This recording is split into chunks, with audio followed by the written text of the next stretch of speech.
returned from a cruise around the Mediterranean, and for each of the 7 cities we visited, I created a Google Maps list of all of the key places everyone recommends going. So the next few videos will be travel prompt lists, one for each city. Some lists I was able to complete entirely, some of them had a couple missteps, and a few of them had some additions. But if you're new here, my name is Jennifer from Walk-ins Through Life, and I am on a challenge this year to follow 52 book prompts and countless other life prompts throughout the year.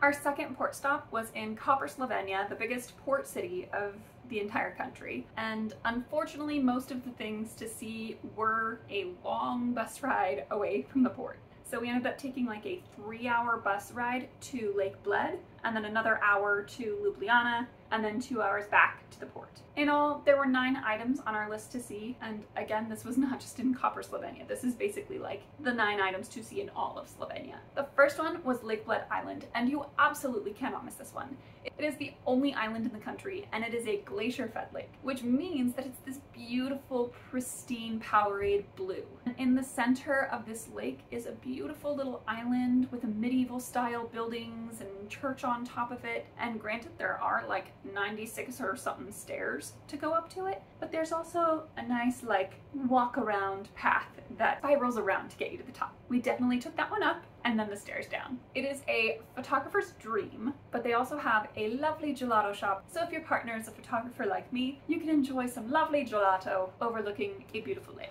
One of the other things that was cool is that in order to get to this island, you take these beautiful, authentic boats to get over there. They have a flat bottom and a driver on the back who steers with a paddle, kind of like a gondola. But you have to be very careful getting off. They will give you very specific instructions. Person at the back, then left, right, left, right, left, right.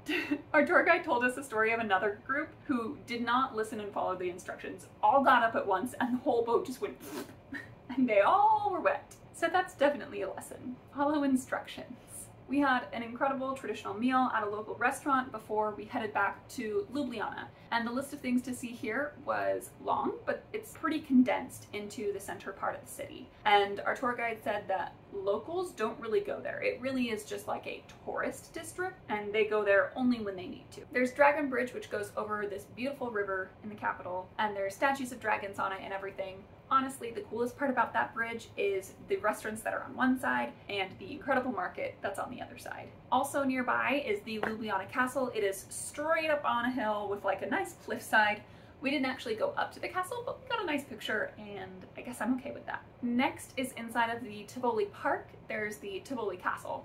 We didn't stop at the park. We didn't have time at all to go to the park, but we drove past it, and was a pretty standard grass park with trees, and we could see the castle through the trees a little bit, so we counted it fine. Now these next ones, I have no idea how to say them, but my favorite bridge. Everyone always talks about, oh, you have to see Dragon Bridge. Forget Dragon Bridge. This one is the Tromostovje Bridge, and it was so cool. It had 3 different bridges going straight out, and they all had these vertical liners on the side, and so just like the geometric aspect of it, with all of the different lines going all the different directions, it was just pristine. And then right at the base of that bridge, there is the Prasernov something. It's either the Prasernov Square or the Praserdin Square. I can't really tell with translations, but it's really cool. It has some historic buildings, a fun statue, things to look at. It works great as a meeting point. And then the last item on the list is actually in Koper, Slovenia, and this is a nature reserve for the birds. When Koper, the port city, started to be built,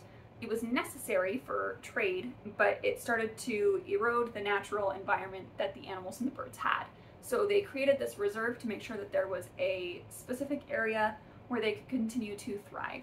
And we got to drive all along it. It's really cool because the highway that we took bordered the long part of the reserve. So we really got to see a lot of it. We saw the viewing towers. So I mean, we didn't stop, we didn't walk through it. So I'm not necessarily gonna like check mark it off, but I mean, I'm counting it. We had never really heard much about Slovenia, let alone marked it as a destination we wanted to visit. But we were really surprised with a lot of the things it had to offer and how absolutely gorgeous it was.